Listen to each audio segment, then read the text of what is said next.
പറയും നിങ്ങൾ സീരിയൽ കാണുമ്പോൾ എന്റെ കഥാപാത്രത്തിന് എത്ര വയസ്സാണ്, അതാണ് എന്റെ വയസ്സ്, അതല്ലേ? അത് മാത്രം അറിഞ്ഞാൽ പോരെ. അപ്പൊ ഞാൻ പറയും, ഇപ്പൊ ഞാൻ ശരിയാ ഗീതാ ഗോവിന്ദത്തിൽ ഗോവിന്ദൻ എന്ന് പറയുന്ന ക്യാരക്ടർ എനിക്ക് 45 വയസ്സാണ്.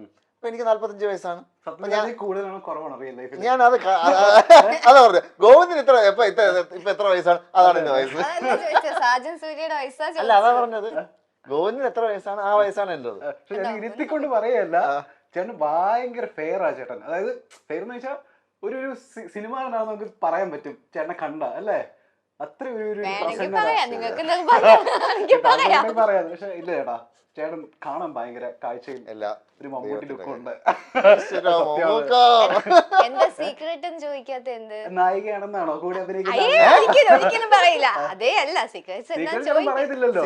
അതെ, നായികൻ തന്നെയാണ് കാര്യം, എന്റെ നായികമാർ. ഇങ്ങനെ കുട്ടിയുടെ സീക്രട്ട് ചോദിച്ചാൽ തിരിച്ചും പറയണ്ടേ, എന്റെ നായകൻ പറയാ. പറയണോ? നിർബന്ധമാണെങ്കിൽ പറയാം. പറ.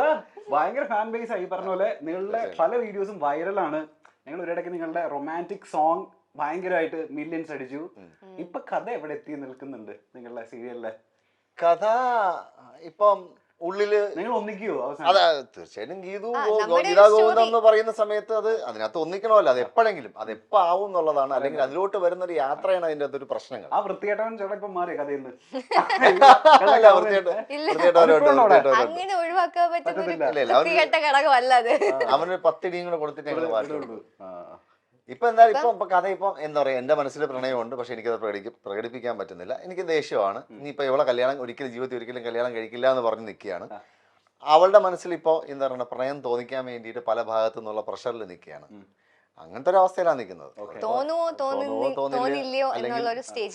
ഇപ്പൊ എല്ലാവർക്കും അറിയാം ഗീതാ ഗോവിന്ദം എന്ന് പറയുമ്പോൾ ഗീതുവിന്റെയും ഗോവിന്ദന്റെയും കഥയാണ് എന്നെങ്കിലും അവരൊന്നിക്കും. പക്ഷെ ഇത് എങ്ങനെയാണ് സംഭവിക്കുന്നത് എന്നുള്ളതാണ്. ചില അമ്മമാരൊക്കെ എന്നോട് ചോദിച്ചു, അവർക്ക് കുട്ടികൾ അടുത്തെങ്ങനെ ഉണ്ടാവും എന്നൊക്കെ ചോദിക്കാൻ പറഞ്ഞു. ഞങ്ങൾ ഒരു കൊല്ലം ആവുന്നു ഗീതാ ഗോവിന്ദം തുടങ്ങിയിട്ട്. ഈ നെക്സ്റ്റ് മന്ത് 13 ഒരു കൊല്ലം ആവും. ഇപ്പൊ ഇതുവരേക്കും നമ്മൾ ഇതുവരെ അങ്ങോട്ടും ഇങ്ങോട്ടും വഴക്കുണ്ടാക്കുന്നല്ലാതെ ഇതുവരെ അങ്ങോട്ട് സ്നേഹിച്ചു തുടങ്ങിയിട്ടില്ല. അതില് പ്രേക്ഷകർക്ക് ഒരുപാട് പരാതിയുണ്ട്. കുട്ടിയുടെ കാര്യമായിട്ട് ബന്ധം എനിക്ക് മനസ്സിലായില്ല. അവൻ ചോദിച്ചതല്ലേ, നിങ്ങൾക്ക് എന്താ കുട്ടി ഉണ്ടാവും, അല്ല അതിപ്പോ പറഞ്ഞതിനകത്ത് എനിക്കൊരു ബന്ധം റിലേഷൻ കിട്ടിയില്ല. സ്നേഹിച്ചാലേ കുട്ടി ഉണ്ടാവും. ശരി. ഇതിപ്പോ താങ്കളുടെ ഫസ്റ്റ് സീരിയല ചേട്ടൻ ഇവിടെ വർഷങ്ങളായിട്ട് നായകനായിട്ടും വില്ലനായിട്ടൊക്കെ ഇങ്ങനെ തെളിയിച്ചുകൊണ്ടിരിക്കുകയാണ്. ഫസ്റ്റ് സീരിയൽ ഇറങ്ങിയതിനു ശേഷമേ സീരിയലിന്റെ ഒരു എഫക്ട് എന്ന് വെച്ച് കഴിഞ്ഞാൽ പെട്ടെന്ന് ആൾക്കാർ ഏറ്റെടുക്കും. എങ്ങനെയുണ്ട് after effects serial first serial കഴിഞ്ഞതിന് ശേഷം? ഞാൻ ഇതിനു മുമ്പ് ഒരു മൂവി ചെയ്തിട്ടുണ്ടായിരുന്നു. അത് കണ്ടിട്ട് എന്നെ റെക്കഗ്നൈസ് ചെയ്യുന്നത് വളരെ ചുരുക്കമാണ്. പക്ഷെ ഈ സീരിയലിൽ വന്നതിന് ശേഷം എവിടെ പോയാലും ഗീതു മോളെ എന്ന് പറഞ്ഞ് വിളിച്ചുകൊണ്ട് വരാത്ത അമ്മമാരില്ല. അതുപോലെ തന്നെ യങ്സ്റ്റേഴ്സിലായാലും ഗീതു ചേച്ചി ആമ്പിള്ളേരുടെ ഇടയിൽ എനിക്കറിയില്ല, ഞാൻ മാരീഡ് ആയതുകൊണ്ട് അധികം ആൾക്കാർ വരാറില്ല. പക്ഷെ അല്ലാതെ അമ്മമാരും അനിയത്തിമാരും ചേച്ചിമാരൊക്കെ വിളിച്ചുകൊണ്ട് വരാറുണ്ട്. ഒരുപാട് റെസ്പോൺസ് ഫേസ്ബുക്കിലും ഇൻസ്റ്റയിലും ഒക്കെ നമുക്ക് പേഴ്സണലി മെസ്സേജ് അയച്ച് പറയാറുണ്ട്. അത്രയ്ക്ക് ആൾക്കാർ ഏറ്റെടുത്തു എന്നുള്ളൊരു കാര്യമുണ്ട്. ഈ എല്ലാരും ചോദിക്കുന്നത് ഈ പല്ല് ഇഷ്ടമാണെന്നാണ്, പല്ല് അടിച്ചിറക്കണമെന്നാണ്. ഞാനും ഇതുവരെ ചോദിച്ചിട്ടില്ല. പല്ലിന് ഭയങ്കര ഫാൻസ് ഉണ്ട്. അതാണ് എന്താ സംഭവം? സത്യം പറഞ്ഞു കഴിഞ്ഞാൽ എനിക്ക് അടിച്ചിറക്കണമെന്നുണ്ടായിരുന്നു. ഇളക്കരുത് എന്റെ വീട്ടുകാരും പറഞ്ഞു, എന്റെ കെട്ടിയവനും പറഞ്ഞു, ഇപ്പൊ കൂടെ ഉള്ളവരും പറയുന്നത് കൊണ്ട് ഞാൻ അതങ്ങനെ വെച്ചുകൊണ്ടിരിക്കുന്നു. അപ്പൊ ഒരുപാട് ഇത് ഇഷ്ടപ്പെടുന്ന ഒരുപാട് പേരുണ്ട്, ഇഷ്ടമില്ലാത്തവരും ഉണ്ട്. നൂബിൻ ജോണി വീട്ടിലുണ്ട്.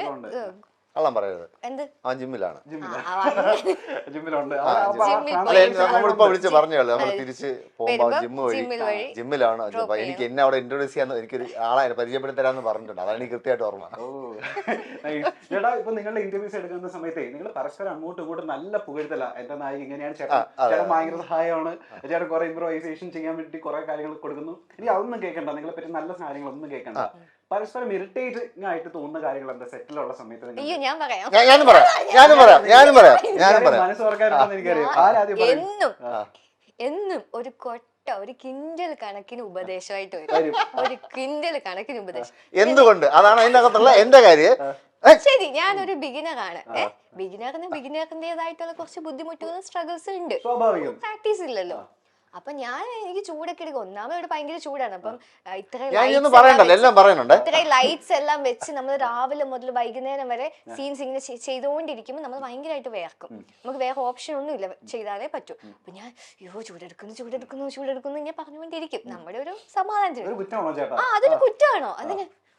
അപ്പൊ തുടങ്ങും, നീ എവിടെ ഉണ്ടായത്, നീ അങ്ങ് AC-യിൽ ചൈനയിൽ അങ്ങ് AC വെച്ച് ഉണ്ടായത്, ഇങ്ങനെയാ എല്ലാരും കഷ്ടപ്പെട്ട് തന്നെയാണ്, നിനക്ക് ഇതൊന്നും അനുഭവിക്കാത്തോണ്ടാന്ന് പറഞ്ഞു ഒരു അപ്പൊ തന്നെ ഫോൺ എടുത്ത് കുത്തിയിട്ട് ചൈനയിലെ 10 ഫോട്ടോ കാണിച്ചിട്ട് മഞ്ഞിന്റെ ഇടയിൽ നിങ്ങൾ ഞാൻ ഇവിടെയാണ് ജനിച്ചത്, ഞാൻ ഇവിടെയാണ് വളർന്നത്, അതൊന്നും ഞാൻ പറഞ്ഞിട്ടില്ല, ചുമ്മാ.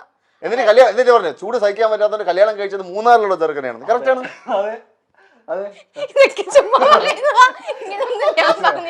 ഞാൻ കല്യാണം കഴിച്ചത് പോലും മൂന്നാറിൽ.